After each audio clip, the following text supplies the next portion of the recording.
Pues en la tarde de hoy vamos a comenzar con la clase 3, que es la clase donde vamos a estar hablando de Cristo, donde vamos a estar hablando de Jesús y vamos a hacer un pequeño, muy pequeño acercamiento a la cristología. La cristología es la asignatura, es la rama de la teología que estudia a Cristo y su persona. Por lo que vamos a estar leyendo y estudiando sobre la expresión visible, la representación del Dios invisible aquí en la tierra. Entonces, comienza esta lección hablando. Alguien ha entrado. Vale. Comienza esta lección hablando y haciendo una introducción sobre los parecidos físicos que tienen padres e hijos. Y la verdad es que es interesante la comparación que hace, ¿no? Porque muchos hijos se parecen a los padres físicamente y decimos que son como gotas de agua. Luego también encontramos a aquellos que no se parecen en nada, pero en el carácter son igualitos. Y yo, por ejemplo, lo comparo con mi hijo Lucas. Mi hijo Lucas se parece mucho a su madre, pero en el carácter es como yo. Entonces, eh, tiene de ambos dos, ¿no? Entonces, hay parecidos que son en personalidad, hay parecidos que son en carácter, otros en físico. Y entonces es cuando aquí Jesús, él mismo dice que el que me ha visto a mí, ha visto al Padre. Y podemos entender que es la expresión visible del Dios invisible aquí en la tierra. Y es que Jesús tiene las mismas cualidades, los mismos atributos que estuvimos hablando del Dios invisible. Esos atributos naturales, omnipotencia, omnipresencia, sabiduría, omnisciencia, o los atributos morales como la santidad y el amor, también los vamos a encontrar en Jesús y lo vamos a tratar más tarde. Y eso es lo que nos hace ver y entender que el que ha visto a Jesús también ha visto al Padre, ha visto al Dios invisible. Y entonces queremos comenzar esta clase introduciéndonos en el gran meollo, en la gran cuestión, y es que si el que ha visto a Jesús ha visto al Padre, ha visto al invisible, ¿cómo es eso que Dios es hecho hombre? Jesús era hombre, Jesús era Dios, Jesús era Dios hecho hombre. ¿Cómo funciona esto? Entonces, para comenzar esta lección, lo que vamos a recalcar y estudiar va a ser la humanidad de Cristo. Comenzamos hablando del acto de la encarnación.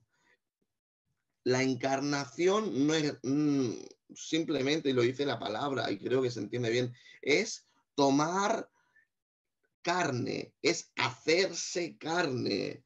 Y es un principio básico, es doctrina básica para nuestra fe.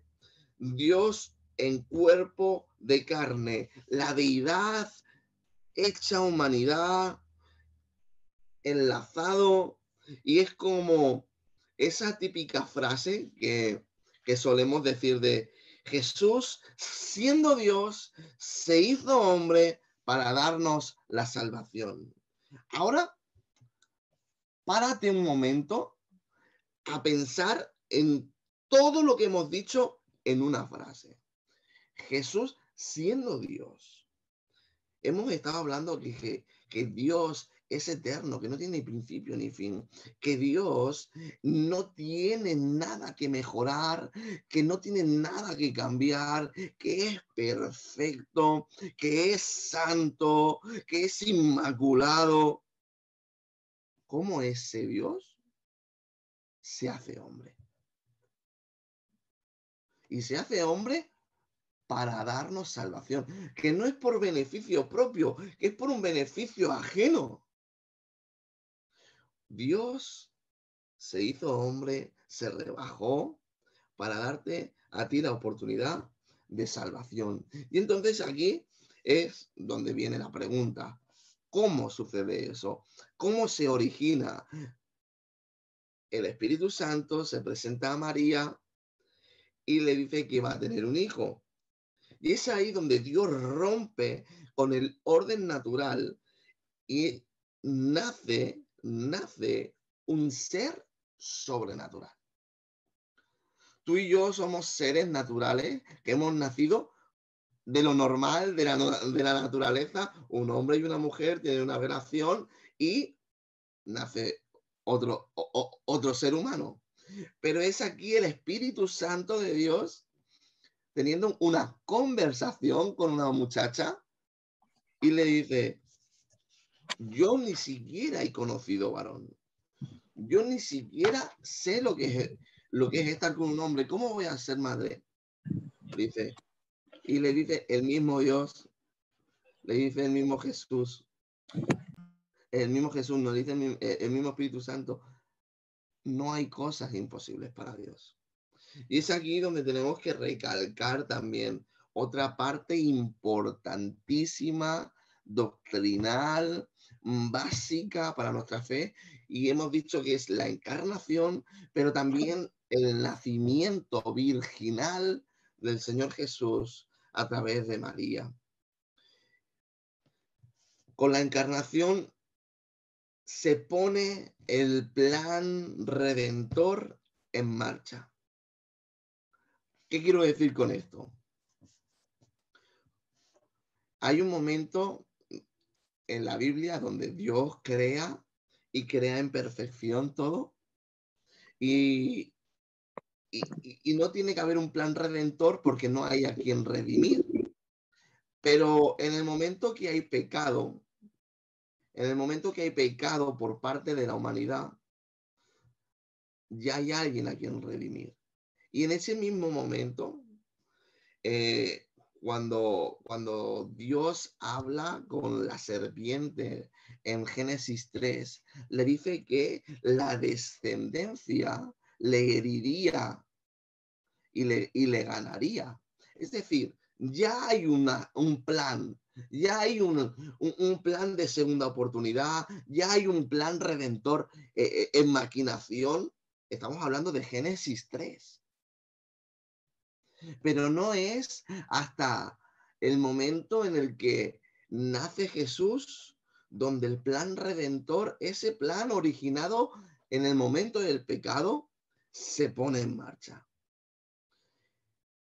Había estado un tiempo parado en stand-by, pero se activa en el momento de la encarnación.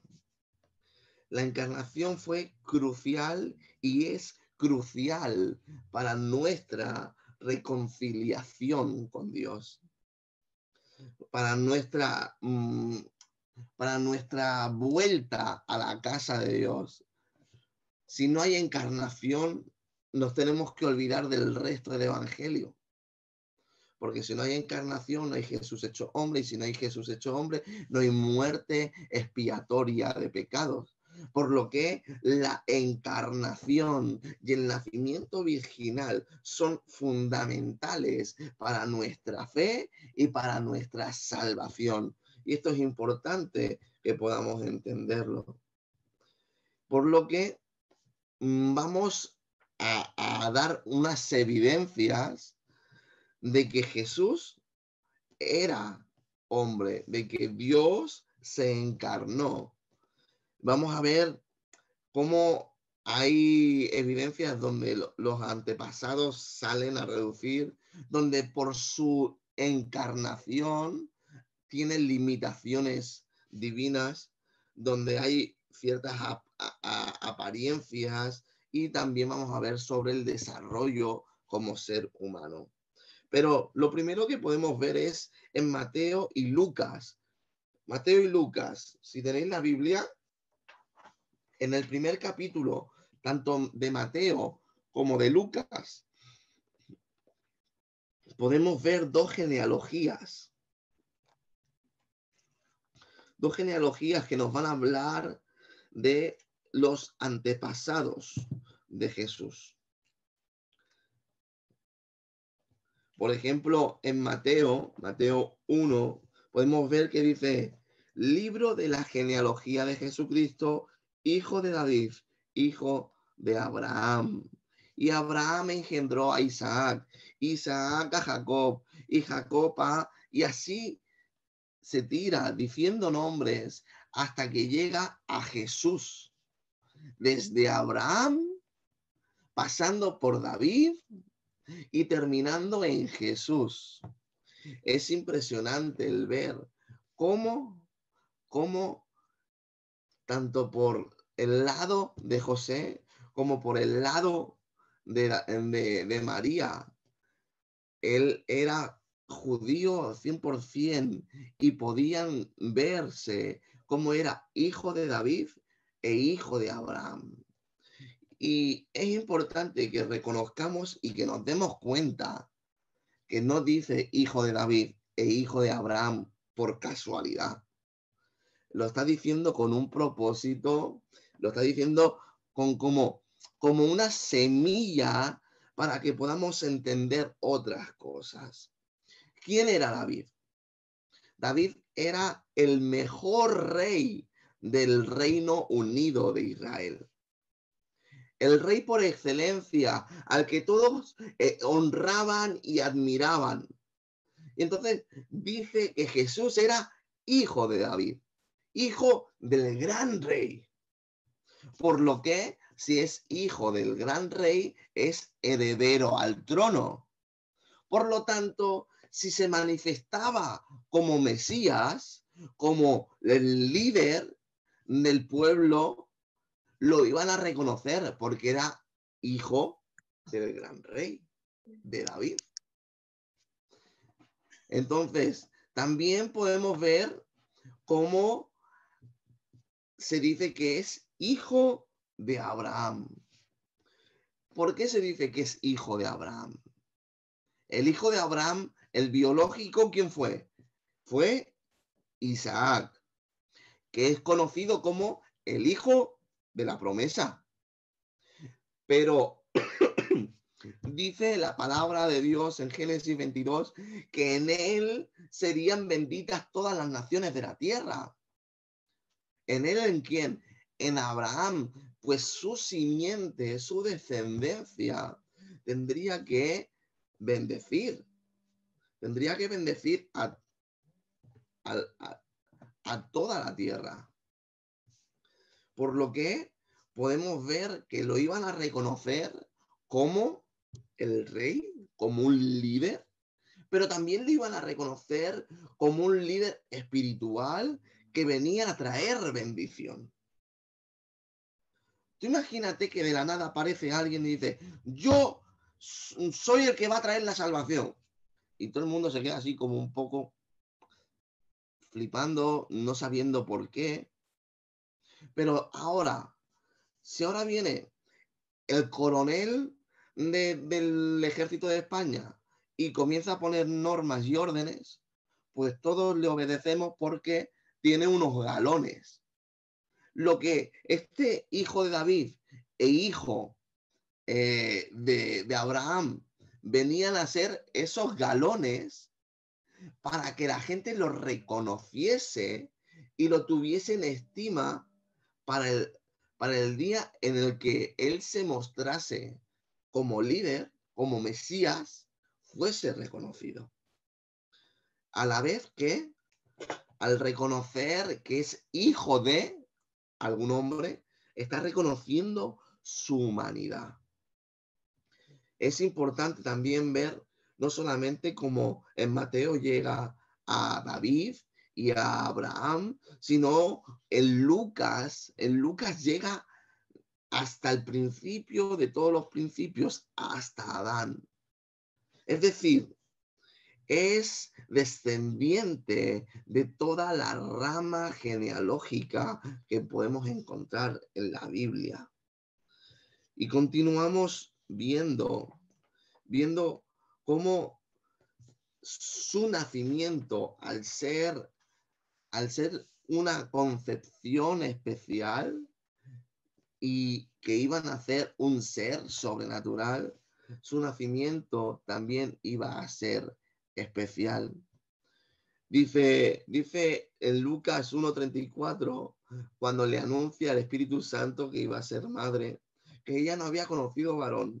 Pero en el versículo 37 dice el Espíritu Santo, no hay nada imposible para Dios. Y es entonces cuando nace ese pequeño, ese ser sobrenatural. Y dice Lucas 2:40, que crecía en conocimiento, estatura, y tenía que tener un desarrollo normal y natural. Jesús nació como un bebé, y cuando tenía año y pico comenzó a andar y comenzó a hablar. Jesús no nace con 30 años y comienza a sanar enfermos y a levantar muertos. Jesús tiene un desarrollo natural. ¿Por qué? Porque era hombre. Y es ahí donde tenemos que entender que era hombre en cuerpo, espíritu, alma, y se iba desarrollando en todas las áreas. Y esto fue gracias a una buena educación de sus padres, donde podemos ver a lo largo de la Biblia que lo llevaban a las sinagogas, que lo llevaban al templo para entender e interiorizar su cultura y la palabra de Dios. También podemos ver que Jesús era hombre tanto en la apariencia, como en las limitaciones. Podemos ver que la gente lo tomaba como un ser normal y no como alguien que iba flotando, porque, por ejemplo, hay un momento que él dice, Jesús mismo dice, yo y el Padre somos uno. Y hay unas personas que le responden de forma furiosa, de forma enfadada, diciéndole, siendo un hombre, te crees un Dios. Por lo que podemos ver que de apariencia, simplemente con un vistazo, parecía un hombre, era un hombre. También podemos ver cómo en Filipenses 2:8 dice que él vino y se hizo hombre en condición de hombre. Se rebajó en la condición de hombre. Y que era hombre para los historiadores, no era prácticamente ninguna duda. Porque lo importante, lo impresionante para la gente que convivía con él era lo extraordinario, lo sobrenatural, porque de apariencia era un hombre. Podemos ver como incluso los discípulos se asombran, dicen, pero ¿quién es este? Que los vientos le obedecen. Es decir, visualmente era un hombre. Incluso tenía limitaciones. Podemos ver en Juan 4:6 que Jesús estaba cansado, dice la Biblia. Tenía fatiga, tenía, bueno, lo que sentimos tú y yo alrededor de las 11 de la noche, ganas de irme a la cama. Jesús también estaba cansado. Podemos ver en Marcos 11:12 que dice, y Jesús tuvo hambre. ¿Por qué? Porque era hombre. También podemos ver que en Juan 19:28 dice que Jesús tuvo sed. También dice que fue tentado y que tuvo dolor. Y por último, y yo creo que el más evidente de todos, es Jesús murió. Si Jesús no fuese hombre, Jesús no hubiese muerto. Si no tuviese vida natural, vida biológica, no hubiese podido morir biológicamente. Es más, todos lo consideraban un hombre, sino la pena de muerte a alguien que consideras que no es un hombre no tendría mucho sentido. Es más, podemos seguir viendo en cómo se le llamó a Jesús de diferentes maneras. Se le llamó desde el primer momento, le dijo el Espíritu Santo a José, al Padre, y le pondrás por nombre Jesús. Le puso un nombre natural. También podemos ver que le llamaban hijo de David, hijo de Abraham, como hemos visto hace un momento. Pero el más importante es que muchas personas le llamaban el Hijo del Hombre. Recalcaban su humanidad. Recalcaban que Jesús era hombre. Y esto es importante porque recalca su humanidad, pero a la vez es importante porque nos representa a todos. Es el Hijo, no uno de los hijos, es el Hijo del Hombre. Nos está representando a todos y es por eso que en su representación podemos ser salvos, entre otras cosas. Pero no quedándonos solamente con la humanidad, no quedándonos solamente con la parte humana, sino también vamos a ver que Jesús era hombre y era Dios. Tenía derechos divinos que solamente Dios puede ejercer. Tenía ciertos atributos o ciertos beneficios que solamente Dios tiene. Y por ejemplo, dice la lección que recibió adoración.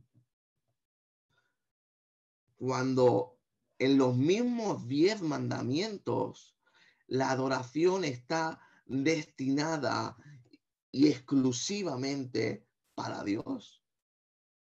Pero si Jesús siendo hombre recibe adoración sin ser Dios, hubiese sido una blasfemia. Hubiese sido un insulto a Dios, hubiese sido un ningunear el nombre de Dios. Pero al ser Dios, recibe adoración. Es más, podemos ver a lo largo de la Biblia, por ejemplo, en Hechos 10, cómo Pedro niega la adoración a gente que se postra delante de él, o incluso ángeles en Apocalipsis niegan la adoración a seres que se postran delante de ellos y les piden que se pongan en pie porque el único que merece adoración es Dios. Sin embargo, Jesús recibe adoración, pero ven conmigo a Juan 5:23. Juan 5:23, sinceramente, cuando lo he leído me ha impactado porque no era consciente de este versículo. Juan 5:23. Dice, para que todos honren al Hijo como honran al Padre. El que no honra al Hijo, no honra al Padre que lo envió. O sea, él mismo habla de sí mismo como merecedor de la adoración. No solamente la recibe, no solamente admite, sino que dice, oye, pueblo, me merezco que me adoréis. Es impactante. Pero no solamente recibe adoración, sino que también perdonó pecados.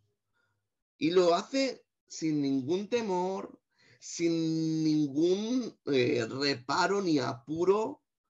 Lo hace con total y absoluta autoridad. ¿Por qué? Porque también era Dios. Tú y yo somos hombres y podemos orar por sanidad y podemos orar para que Dios perdone los pecados, pero no podemos decir tus pecados son perdonados. Sin embargo, Jesús sí que lo hizo. ¿Por qué? Porque Jesús era Dios. También ejerció el derecho de dar vida. Y aquí podemos tener un poquito de conflicto quizás, ¿no? Porque cuando hablamos de que ejerció el derecho a dar vida, podemos hablar de la resurrección de Lázaro, por ejemplo. Pero cuando hablamos de las resurrecciones, hablando de Jesús, muchas personas se preguntan, pero no era que nosotros íbamos a hacer mayores cosas que Él. No es que los hombres a día de hoy pueden orar y que suceda una resurrección. Claro que sí. Pero siempre tenemos que orar en el nombre de Jesús, a través de la autoridad delegada por Jesús. Y es simple. Cuando Jesús lo hizo él personalmente aquí con su cuerpo. Y es verdad que era hombre, pero lo hizo como Dios, dando vida. Y nosotros, cuando oramos o cuando oremos en alguna ocasión, si hay que orar por una resurrección, lo vamos a hacer en el nombre de Jesús, creyendo que en su nombre, porque Él es Dios, puede haber una resurrección. Y también juzgó aquí en la tierra. Lo podemos ver en Juan 5:22, cómo guardando la ley también juzgó a algunos. También podemos ver cómo su carácter, su forma de ser, guardaba los atributos tanto morales como naturales de los que hemos estado hablando en las dos lecciones anteriores. Vemos cómo Jesús marcó la diferencia en su entorno, a su alrededor, cómo su carácter, su forma de ser, cómo la forma en la que él se expresaba y en la que él se movía era diferente a todos los demás. Y es que se movía con un carácter divino a pesar de ser hombre. Y vemos cómo guardó los atributos morales, aquellos de los que hablamos la semana pasada, santidad y amor. Podemos ver en Primera de Pedro 2:22, por ejemplo, que dice, bueno, lo dice Pedro, que era discípulo suyo, que no se encontraba en él error alguno. Pero también podemos ver en Juan 8:46 cómo los que le perseguían tampoco podían encontrar error alguno, porque era santo, estaba apartado para Dios, no había tacha ninguna. Y tú y yo tenemos el deber de parecernos a Jesús. Y aquí viene un poco la reflexión o la aplicación a nuestras vidas. Jesús es nuestro discípulo, es nuestro maestro. Nosotros somos sus discípulos y Él marcó la diferencia en su entorno. Él marcó la diferencia a su alrededor, con su estilo de vida, con su carácter, con su forma de expresarse. Él marcó la diferencia en su santidad, en su perfección, en su carencia de errores, en su carencia de fallos. Y tú y yo tenemos que buscar ser más como Jesús. Sí es verdad que vamos a fallar, sí es verdad que vamos a cometer errores, sí es verdad que tú y yo no somos santos aún, pero tenemos que vivir intentándolo constantemente. Y recuerdo la historia de un niño que le preguntaba, papá, ¿podemos vivir un día entero o una vida entera sin pecar? Dice, una vida entera sin pecar. No, solamente Jesús. Papá, ¿podemos vivir un año sin pecar? No, hijo, no, es imposible. Un mes sin pecar. No, hijo, es imposible. Una semana. Hijo, es imposible vivir sin pecar. Un día, papá, un día. Que no, hijo. Una hora, papá, una hora sin pecar. Y dice, bueno, una hora aún podría ser medio viable. Y dice, y un minuto, dice, hombre, ya nos lo estás poniendo bastante fácil, pero seguramente si ocurre alguna desgracia, pecaríamos. Y un segundo, aunque sea un segundo sin pecar, dice, hombre, un segundo sí, yo creo que sí. Dice, papá, ¿y por qué no vivimos toda la vida como ese segundo? Porque un segundo sí lo puede aguantar, porque como es un corto espacio de tiempo, me esfuerzo en ser santo ese segundo. Bueno, ¿por qué no vivimos toda la vida intentando ser santos, esforzándonos por ser santos, trabajando por ser santos? Vivamos toda la vida como ese segundo, esforzándonos en no pecar, sabiendo que pecaremos, sabiendo que fallaremos, sabiendo que dentro de nosotros hay carencias, pero esforzándonos continuamente por vivir la vida como ese segundo, podemos llegar a alcanzar, a vivir en santidad como Jesús, en santidad como nuestro Maestro. También bajo sus atributos morales vemos que, que Jesús vivió en amor absoluto. Dice que no solamente oró por sus seguidores, los bendijo, oró por sanidad, oró por liberación, oró por bendición para ellos, sino que también bendijo a sus perseguidores y oró por ellos. Es impresionante el ver cómo los demás nos van a identificar con Jesús si somos amorosos. Dice Juan 13:35, y en esto conocerán que sois mis discípulos, si os amáis los unos a los otros. En esto conocerá la gente que no conoce de Dios, la gente que no sabe de nada de Dios, conocerá que sois mis discípulos en el amor los unos con los otros. El amor identifica a Jesús. El amor es cualidad intrínseca de Jesús. El amor se identifica con Jesús. Si tú y yo amamos y si tú y yo somos más como Jesús, tenemos que amar. Debemos amar. Tenemos la responsabilidad, la urgencia, el deber de amar, porque somos discípulos de Jesús, porque somos seguidores de Jesús. Y Jesús vivía en santidad y en amor. Tú y yo tenemos que vivir en santidad y amor. Hemos visto que Jesús era hombre, que Jesús era Dios y que las cualidades morales de Dios, el amor y la santidad, residían en él. Pero es que también recibían en él las cualidades naturales. ¿Cuántos os acordáis de la primera lección.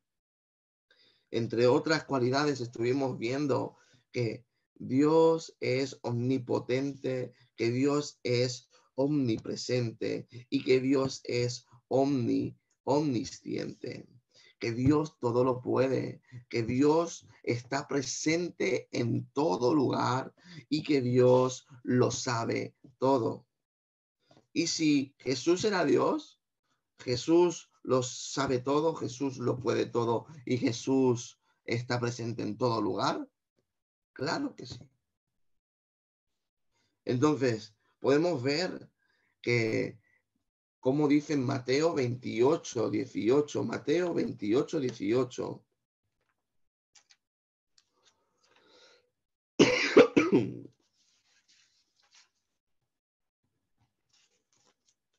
Mateo 28, 18 dice lo siguiente.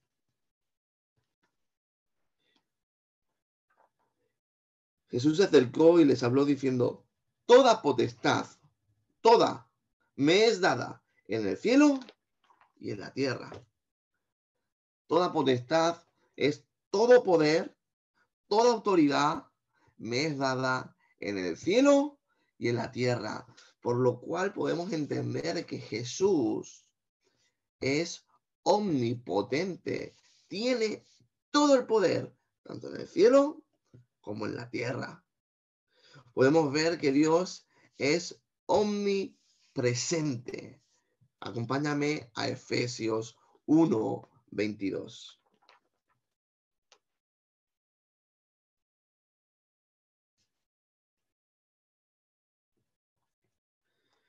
Efesios 1, 22.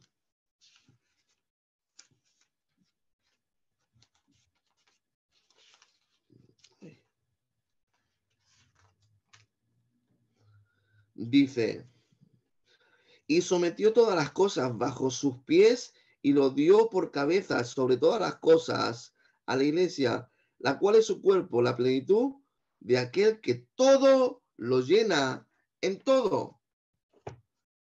Lo llena todo. Jesús lo llena todo. Está en todo lugar. Ahora, hay que entender que eso es en el Hijo Eterno, tanto antes como ahora, pero hay un espacio de tiempo, hay un paréntesis donde Jesús está limitado por su cuerpo. Cuando Jesús está aquí en la tierra, en forma de hombre y condición de hombre, Jesús no es omnipresente. Y esto hay que entenderlo desde la perspectiva de que Jesús, las cualidades divinas no las utiliza en su estancia aquí en la tierra, pero su esencia sigue siendo activa. ¿Se entiende lo que quiero decir? No utiliza su omnipotencia ni su omnipresencia, pero sí sigue siendo Dios. Y eso lo vamos a aclarar un poquito más tarde. Y es que es importante que entendamos que cuando hablamos de Jesús, estamos hablando de la segunda persona de la Trinidad y Dios es eterno. Entonces, antes y después de su pequeño paréntesis aquí en la tierra, Jesús es omnipresente, al igual que es omnisciente. Y eso lo podemos ver cuando dice que grande es el misterio de la verdad, donde se encuentran los tesoros del conocimiento. El misterio es Jesús y podemos también poderlo ver cuando se enfrenta con la samaritana, cómo sabe su vida, cómo sabe su pasado. Eso es por su omnisciencia. Entonces, cuando decimos que su omnisciencia, que Jesús es omnisciente, mucha gente se puede llegar a preguntar, ¿y cómo es? ¿Cómo es que no sabe el día y la hora? Porque claro, si Jesús todo lo sabe, ¿cómo puede ser que no sabe el día y la hora? O incluso Hay algunos que son un poquito más rebuscados, pero cuando hay un episodio donde Jesús va a comer de una higuera y se la encuentra seca y la maldice y la echa a perder. Entonces, ¿cómo puede ser que Jesús, si lo sabe todo, se sorprenda de que esa higuera no tiene higos?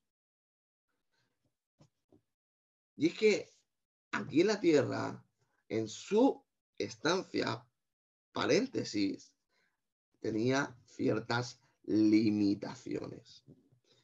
¿Sí?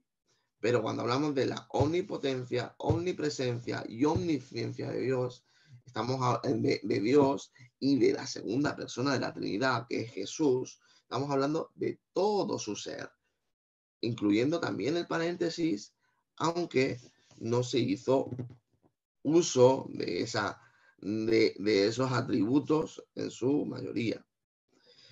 También podemos ver cómo él mismo se declaró Dios.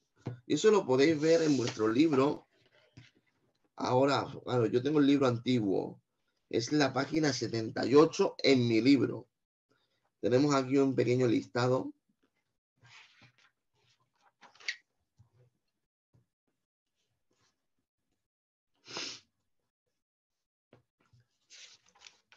Que es donde pone declaración de deidad. Creo que en vuestro libro no es la 78.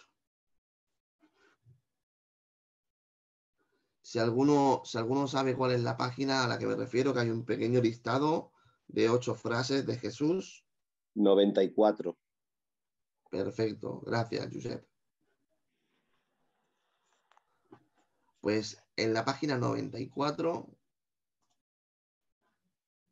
encontramos un listado donde el mismo Jesús dice que les declaró a los judíos que él y el Padre eran uno.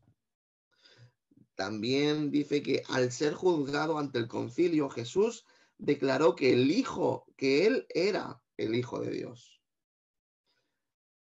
El número 3 dice que aseguró que la salvación se obtenía solamente a través de él. También dijo que él era el único acceso al Padre, que nadie podía hacer nada si no lo capacitaba a él.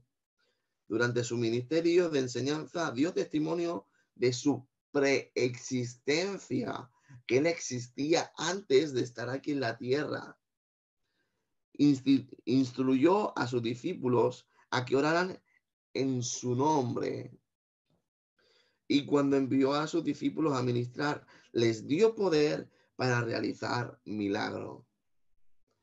Podemos ver cómo él mismo, tanto con sus frases, como con sus dichos, como con sus acciones, declara ser Dios. Podemos ver que transmite poder a los discípulos, como nos hace, lo hizo a los discípulos, pero nos hace orar en su nombre, porque es en su nombre donde encontramos el poder. Y él mismo declara en alguna ocasión ser el Hijo de Dios, incluso preexistir antes de estar en la tierra. Encontramos evidencias de su deidad, de su divinidad, incluso en su persona. También podemos ver en cómo se le denomina, en cómo se le llama. ¿Y cómo se le llama a Jesús en la Biblia? Podemos ver cómo él mismo se denomina, y lo acabamos de ver, Hijo de Dios. Podemos ver cómo cuando el Espíritu Santo habla con María, con la madre de Jesús, le dice, y le pondrás por nombre Emanuel. ¿Qué significa Emanuel? Emanuel significa Dios con nosotros. Más claro, agua.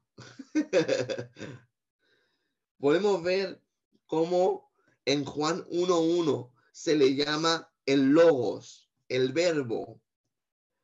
Y entendiendo que este libro fue escrito en el siglo I, en el siglo I había una gran influencia de la filosofía griega. Y el verbo, en la filosofía griega se entendía como el ser, la ley, el orden del universo.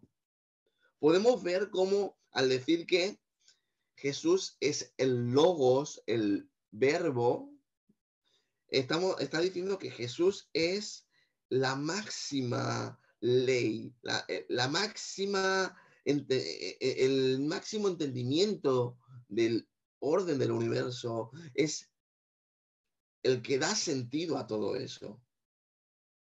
Podemos ver también cómo se le llama Mesías.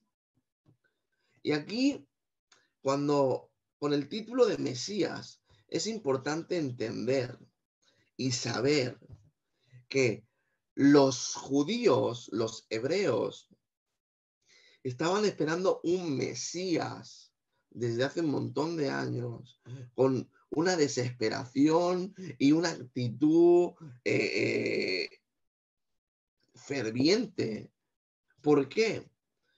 Porque estaban esperando salir de la cautividad del Imperio Romano, de la esclavitud, de las normas del gobierno humano, para comenzar a vivir, según ellos, en su libertad, en su ámbito natural, ¿no?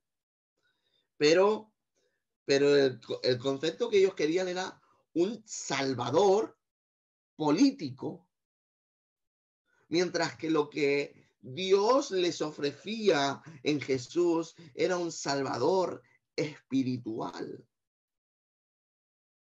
Entonces, cuando algunos le llaman Mesías, entendiendo que es el salvador de las vidas, los otros que están esperando que llegue un Mesías político, un salvador político, se enfadan de gran manera porque no ven lo que están esperando hecho realidad. Y es ahí donde tenemos que entender que algunos le llaman Mesías con devoción y hay otros que le niegan el nombre de Mesías porque no está actuando de forma política. Incluso hay otros que de forma ya totalmente descarada y abiertamente le llaman Señor, un atributo de Dios mismo, una posición más alta. Le llaman Señor. Y también tenemos que entender que Jesús es Dios, que es hombre. Y aquí es donde un poquito nos estalla la cabeza, ¿no? Porque si es Dios, ¿cómo que es hombre? Si es hombre, ¿cómo es que es Dios? Y entonces tenemos que explicarlo un poco. Y aquí, a este punto, le vamos a llamar la unión entre la deidad y la humanidad. Y este punto, teológicamente, se le llama la unión hipostática, porque hay una unión que solamente puede coincidirse y darse en Jesús, la unión hipostática, donde deidad y humanidad se compenetran de tal forma, donde a pesar de ser dos naturalezas diferentes, son un mismo ser. Yo tengo aquí dos manos, pero también tengo un puño. ¿Se puede entender? Tengo dos manos, pero enlazadas de tal manera que lo que tengo aquí es un puño. Pues algo similar podría ejemplarizarse de una forma muy vulgar y rápida con las naturalezas de Dios. Jesús tiene dos naturalezas, que es la divina y la humana, y en él habitan las dos. Y es aquí donde esta doctrina llamada la unión hipostática tenemos que entenderla como base fundamental para nuestra fe. Y la verdad que en los primeros años de existencia de la iglesia fue un poco caos. Y lo podemos ver si estudiamos un poco en la cristología. Podemos ver diferentes concilios, Cuando hablo de concilios, hablo de agrupación de los pastores, por ponerlo de un nombre actual, ¿vale? De los pastores de mayor influencia en todo el mundo de aquella época. Se reunían y estaban días debatiendo sobre la Biblia. Podemos encontrar el concilio de Nicea, de Éfeso, de Calcedonia, de Constantinopla, de Trento. Hay un montón de concilios donde se reúnen en los primeros años de la iglesia a debatir sobre la iglesia. Y en estos concilios muchos se polarizaron, se fueron a un polo o al otro. Y eso nos lleva, a lo único que nos lleva la polarización es a errores. Y no es que Jesús era humano, plenamente humano, y todo lo que hacía era como humano y la parte divina no existe. No, ni Jesús era Dios y todo lo que hacía era como Dios y la humanidad no tenía parte. No. Jesús era Dios, 100% Dios, y Jesús era 100% hombre. Y en esta unión perfecta encontramos a la persona de Jesús. Podemos ver yo lo tengo en la página 80, pues entiendo que vosotros la tendréis en la 100 y poco, donde pone unión de la deidad y la humanidad de Cristo, objetivo 4.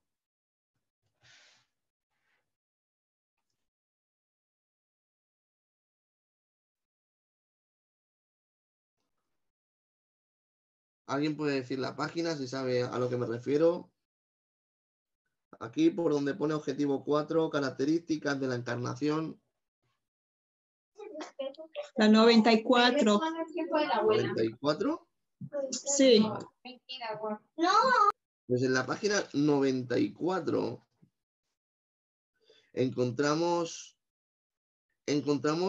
la definición que en el concilio de Calcedonia en el año 451 determinan como definición de la persona de Jesús. Y léela conmigo porque realmente creo que es bastante acertada. Dice: nuestro Señor Jesucristo fue verdadero Dios y verdadero hombre, de la misma sustancia con el Padre en todas las cosas que pertenecen a su divinidad, pero en su humanidad en todas las cosas que nos pertenecen a nosotros, excepto al pecado. Por tanto, a Jesús se le conoce en dos naturalezas, la divina y la humana. Las naturalezas son distintas una de la otra. Esta distinción no es destruida por su unión, sino que se mantienen las características singulares de cada una de ellas. Eso es lo que estábamos hablando ahora mismo. 100% hombre, 100% Dios, donde la suma de estas dos naturalezas no destruye a la otra, sino que se complementan para hacer la persona perfecta, idónea, para poder llevar a cabo el plan redentor que se ejecuta en la encarnación.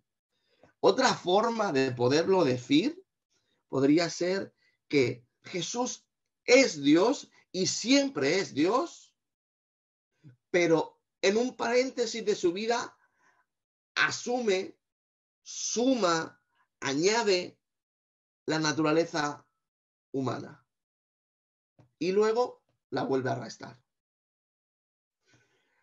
Sería una manera de poderlo explicar, me parece bastante sencilla o como muy infantil para explicárselo a un niño, aunque creo que con la descripción del Concilio de Calcedonia queda bastante claro. Jesús es 100% Dios, 100% hombre, y ninguna de estas dos naturalezas se destruyen, sino que se aunan para la función y el plan redentor de Cristo. Entonces, la pregunta es, ¿y por qué es necesario esto? ¿Qué razones hay? ¿Qué motivos encontramos para esto? Y la pura realidad es porque en el plan redentor de Dios encontramos, por ejemplo, en Levítico, el cómo ser sanado o ser expiado de ciertos pecados. Y era a través de sacrificios puros, de sacrificios íntegros, donde no había mancha. Además de, como dice también en la palabra de Dios en el Nuevo Testamento, dice, por el pecado del postrer Adán tuvo que morir, del antiguo Adán tuvo que morir el postrer Adán.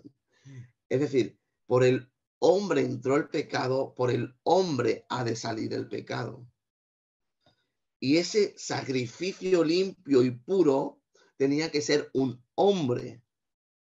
Por lo que, como el hombre tiene la inclinación directa, la inclinación al pecado, la naturaleza pecaminosa, tenía que nacer alguien sin esa naturaleza pecaminosa.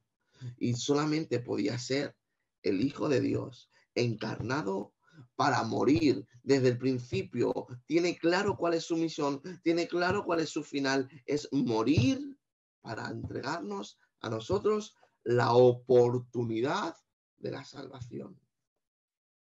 Y vamos a concluir con esto, y son las obras de Cristo. ¿Cuáles son las obras de Cristo? Las obras de Cristo aquí las resume en 4 puntos y la primera es su muerte. Importantísimo recalcar. Muerte voluntaria. Una obra expiatoria de pecados. Acompáñame a Romanos 3:23.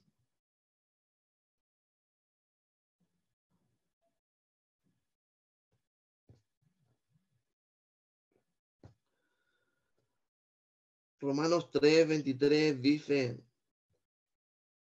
por cuantos todos pecaron, están destituidos de la gloria de Dios. Tú y yo hemos pecado, estamos fuera del alcance de la gloria de Dios.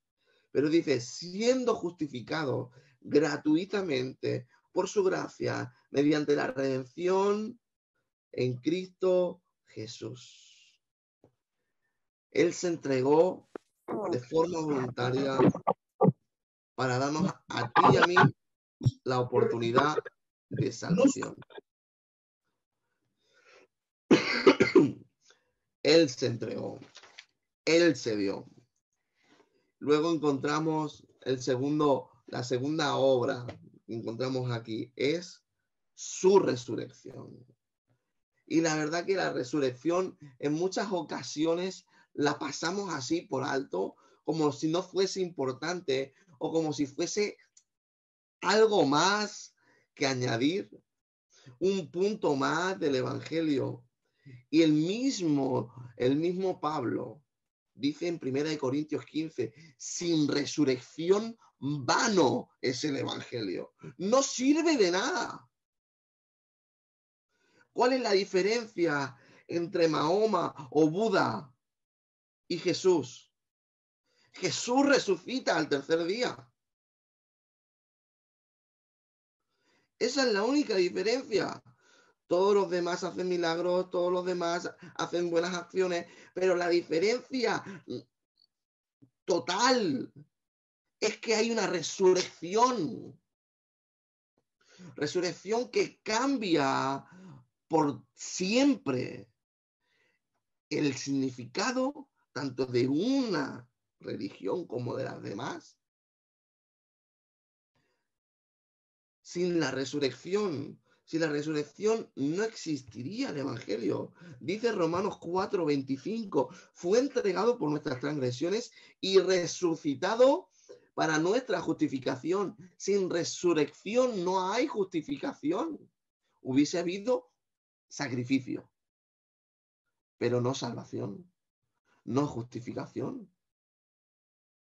Dice el listado que tenemos aquí, que dice, la resurrección demuestra que ha sido aceptada la obra de Cristo. Ha sido aceptada como sustituto y que podemos confiar en que Dios ha aceptado su sustitución hecha por Cristo. Que Dios ha resucitado de entre los muertos. La resurrección confirma la deidad de nuestro Señor. La resurrección nos da a entender a Jesús como un intercesor para nosotros. La resurrección nos demuestra el gran poder en la provisión de la salvación para nosotros. La resurrección es garantía de los que mueren en Cristo serán resucitados de entre los muertos. Sin resurrección, el cuento, déjame llamarlo cuento, el cuento estaría incompleto. Porque lo que tenemos que ver es la venida a la tierra, la obra en la tierra, el sacrificio, pero la vuelta hacia arriba. Sin resurrección no habría evangelio, dice 1 Corintios 15. Qué importante es la resurrección y qué poquito hablamos de ella. Y también vamos a ver la ascensión y la exaltación. Estos son sus dos últimas obras, sus dos últimos momentos aquí en la tierra, donde en la ascensión de subir, como el ascensor, ascensión hacia arriba, es ese momento donde está con los discípulos y comienza a subir y es levantado hacia los cielos. Y la exaltación. La exaltación es la veneración, la adoración hacia Dios, hacia Jesús. Y como resumen de esta clase, hemos podido ver cómo Jesús es la imagen de Dios, lo que podemos ver del Dios invisible. Que Jesús es hombre y que Jesús es Dios, pero completamente hombre y completamente Dios, 100% hombre, 100% Dios. Como dice en la definición de Calcedonia, no se aniquilan, no se ningunean, no se rebajan la una a la otra, sino que se suman para la perfecta obra redentora de Jesús. Y luego, por último, hemos podido ver la muerte, la resurrección, la ascensión y exaltación de Jesús. Pues con esta pequeña introducción, acercamiento a la cristología, nos vamos a quedar hoy. Y en la siguiente lección, lección 4, estaremos viendo la persona del Espíritu Santo. ¿Sí?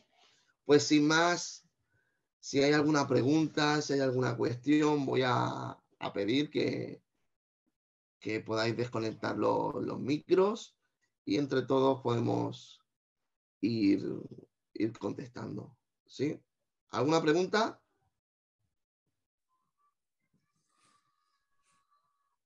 ¿Alguna pregunta sobre la divinidad, sobre la humanidad?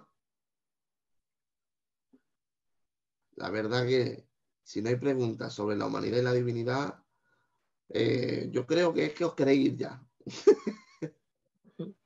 Porque, Bueno, a ver, dime, yo quiero que profundices un poco, aunque sea muy por encima, de qué es eso de que el hijo no pueda saber su propia venida y que solo lo hace por el padre.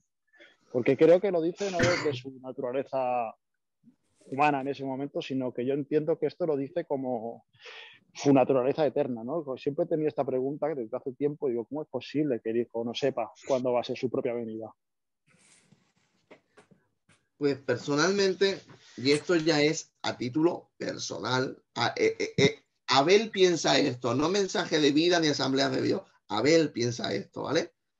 Personalmente, yo creo que, que aunque Jesús es totalmente el indicado en o el protagonista, el que está, el que tiene pleno control es el padre. Y sobre todo en el momento que dice esa frase. En el momento que dice esa frase, él está aquí en la tierra, está encarnado, está limitado por su humanidad. Entonces, su omnisciencia no puede llegar a saber lo que piensa el padre, ni su omnipresencia puede hacerlo moverse de un lugar a otro, porque está limitado por su cuerpo, por su humanidad. Entonces, yo puedo entender que algunos piensen que a día de hoy, como ya no está limitado por su cuerpo, él pueda saber cuál es cuál va a ser su venida.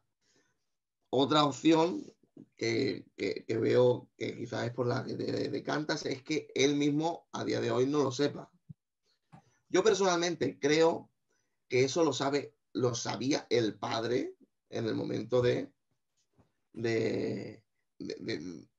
cuando se menciona esta frase, pero a día de hoy Dios es la Trinidad, Padre, Hijo, Espíritu Santo.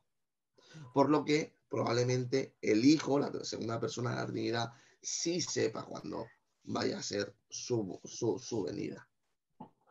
Yo entiendo esto, Abel, ¿de acuerdo?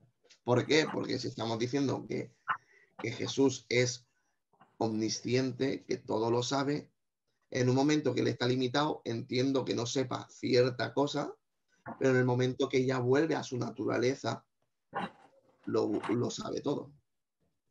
Pues simplemente que me convence tu explicación, porque es una duda que tenía hace tiempo y no lo había visto el matiz de que él está capado por su naturaleza humana en el momento que está encarnado y que por lo tanto ahora, a día de hoy, ¿no?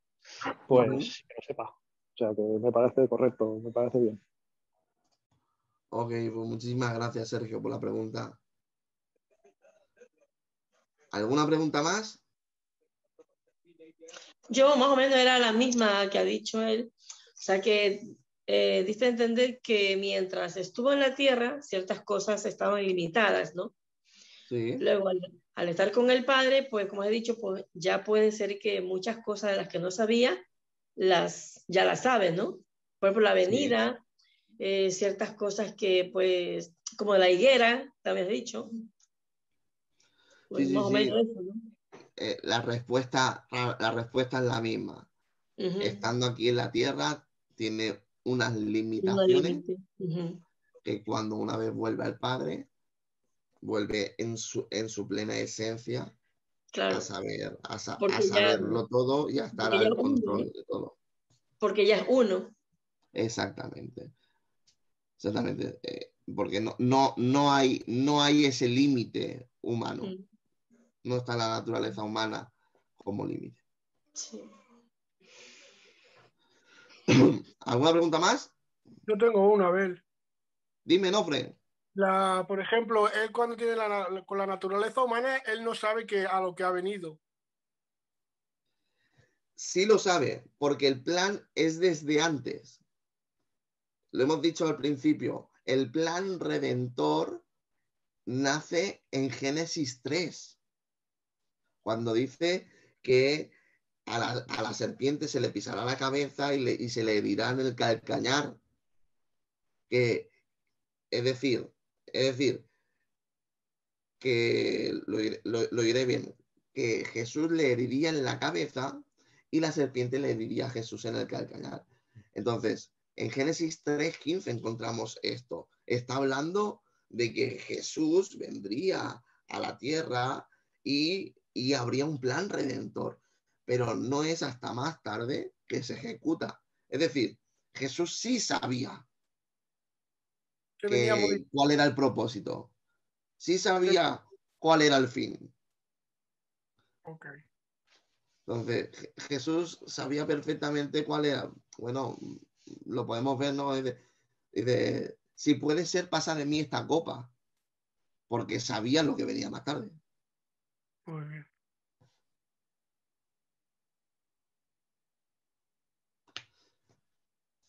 ¿Alguna pregunta más?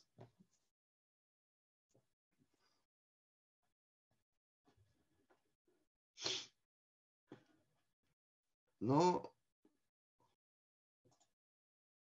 ¿No hay preguntas? Yo, Abel, pregunta, ¿me escucháis, no? Sí, Manuel, dime. Yo pregunta, ¿no? Lo que me parece fuerte, que hoy lo pensaba, en la humanidad de Cristo, que una de las cosas fuertes y que me impacta, ¿no? Que tuvo que aprender muchas cosas, ¿no? Como hombre, ¿no? Como ser humano. Y una de las cosas que me impacta es que tuvo que aprender a obedecer también, ¿no? Porque él, ¿no? Es fuerte, me choca, ¿no? El hecho de que aquí, siendo, claro, siendo humano, tuvo que aprender, ¿no? Él supuestamente, ¿no? No estaría acostumbrado, ¿no? Pero aquí, siendo hombre, tuvo que aprender a eso, ¿no? Claro, Jesús tuvo que aprenderlo todo, y Todo, entre otras, la obediencia y la sumisión. La obediencia. Es fuerte, me parece fuerte y me choca y es precioso, ¿no? ¿Hasta qué punto llega el mismo Dios Cristo a someterse y no hay más? Es fuerte, Bueno, impactante. el mismo pasaje que hablábamos hace un momento, ¿no?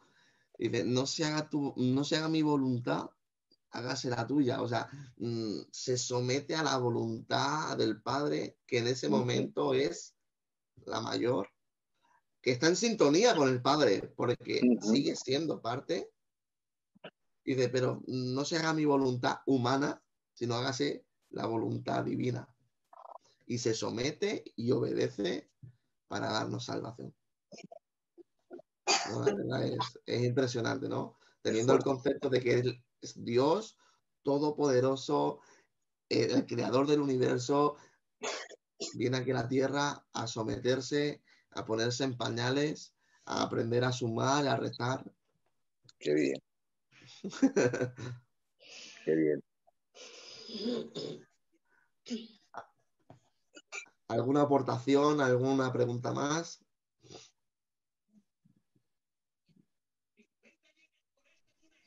Como has puesto el ejemplo del segundo. ¿Sabes? El ejemplo que pusiste, ¿no? Una hora es así. Vamos a ver, que tenemos que vivir como Él.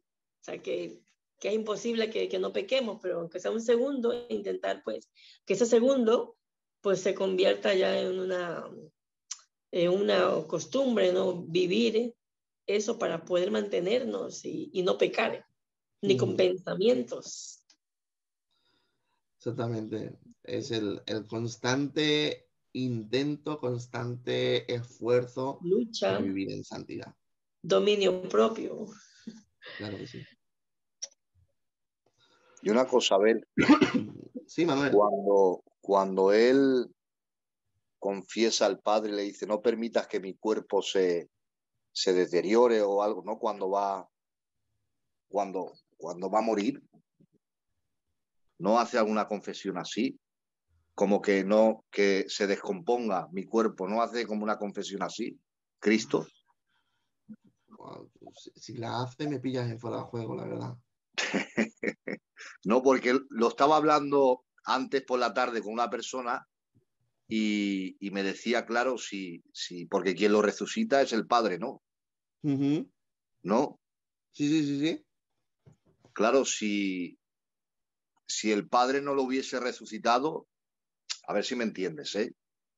Si él se hubiese sometido, por decirlo así, por esa confesión, que ya te lo diré. Es que ahora mismo no, estaba hablándolo antes, digo, mira, ahora a ver si se acuerda, pero no sé si La, hay un ver- texto ahí la frase que buscas, la verdad que no me viene a la mente. ya So, te la diré, ya te la diré. Ya lo buscaré, ahora lo buscaré y te lo diré. Y lo comentaré perfecto, contigo, que me veas luz. perfecto, genial. ¿Alguna aportación más tenemos? Bueno, yo tengo simplemente, no es una pregunta, es algo que me fascina, ¿vale? Que es cómo es posible cómo hizo posible Dios, que es eterno y que no experimentó el nacimiento, ni puede experimentar la muerte, ni mucho menos la resurrección, pues cómo experimentó todo eso, esas experiencias, al encarnarse en Cristo, ¿no? Es algo que me llama poderosamente la atención y simplemente pues lo dejo ahí porque son de esas cosas que me vuelan la cabeza. En su naturaleza divina no ha nacido, ni nunca morirá. Pero claro, pero es que tampoco puede resucitar puesto que no muere. Pero sin embargo, Dios ha nacido, ha muerto y ha resucitado por el hecho de haberse encarnado y haberse hecho hombre. Sí, sí, sí, sí. No, la verdad que, Sergio, tienes unas preguntas muy interesantes, ¿eh? Gracias, hombre. Yo es que le doy mucha vuelta a las cosas estas.